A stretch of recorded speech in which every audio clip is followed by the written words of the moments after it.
دنیا کے نقشے پر ایک ایسا ملک جو کس لوٹتا۔ اس ملک کا نام ہے آرکینوس۔ یہ ایک پراسرار جگہ ہے جو سمندر کے بیچ موجود ہے، مگر کسی بھی سیٹلائٹ یا جدید نیویگیشن سسٹم پر اس کا وجود نہیں ملتا۔ آرکینوس کی شروعات کہا جاتا ہے کہ ہزاروں سال پہلے ایک قدیم قبیلہ جو علم اور ٹیکنالوجی میں انتہائی آگے تھا، اس نے ایک چھپا ہوا ملک بسایا۔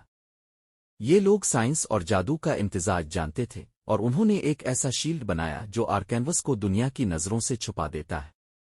آرکینوس کا نظام۔ اس ملک کا حکمران ایک بزرگ شخص ہے جسے آراگون کہا جاتا ہے۔ ہر 100 سال بعد ایک نیا آراگون چنا جاتا ہے، جو صرف وہی شخص بن سکتا ہے جو آرکینوس کے نور نقلوں کا حقدار ہو۔ یہ نور صرف اس شخص کو ملتا ہے جو دل کا صاف اور علمی صلاحیت میں سب سے آگے ہو۔ شہریوں کی زندگی۔ آرکینوس کے لوگ زندگی میں سکون اور علم کو سب سے زیادہ اہمیت دیتے ہیں۔ ان کا کہنا ہے کہ دنیا کی اصل طاقت تلوار بارود نہیں بلکہ عقل اور علم ہے۔ اس لیے ہر شخص کو ایک مختلف چھوٹیے کو نظر نہیں آتا، مگر جو بھی وہاں جاتا ہے واپس نہیں فن میں مہارت حاصل کرنی پڑتی ہے۔ آرکینوس کا راز۔ آرکینوس کا سب سے بڑا راز اس کا چھوٹی شین حیات ہے۔ یہ ایک قدیم آئینہ ہے جو بھی اس میں دیکھتا ہے اسے اپنی اصل شناخت اور ماضی کا ہر سچ دکھائی دیتا ہے۔ کہا جاتا ہے کہ یہ آئینہ انہی لوگوں کو دکھا سکتا ہے جو سچ کا سامنا کرنے کی ہمت رکھتے ہیں۔ آرکینوس کا سرفراز سپاہی۔ لہذا جب دنیا کے مختلف ملکوں کے لوگ آرکینوس کو ڈھونڈنے نکلتے ہیں تو صرف وہی وہاں پہنچ سکتا ہے جو اپنے دل اور دماغ دونوں کو تیار کر سکے۔ ایک دن ایک نوجوان جس کا نام زیان تھا، اس نے آرکینوس ڈھونڈنے کا ارادہ کیا۔ زیان کا سفر۔ زیان ایک نڈر اور تجسس سے بھرپور نوجوان تھا۔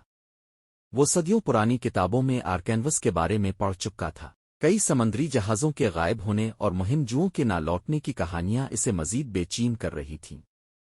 اس نے ایک مضبوط کشتی تیار کی اور اپنے سفر پر نکل پڑا۔ سمندر کی گہرائیوں میں کئی دن گزر گئے۔ راستے میں عجیب و غریب طوفانوں کا سامنا ہوا، سمندری مخلوقات اور پرسرر سائے اس کے راستے میں حائل ہوتے رہے۔ آخرکار ایک رات جب چاند اپنی پوری آبوتاب کے ساتھ چمک رہا تھا، زیان نے محسوس کیا کہ اس کی کشتی کسی انجانی لہروں میں بہکنے لگی ہے۔ اچانک ایک سنہری روشنی اس کے سامنے نمودار ہوئی۔ آرکینوس کا پہلا منظر۔ جب زیان نے آنکھیں کھولیں تو وہ ایک حیرت انگیز منظر دیکھ کر دنگ رہ گیا۔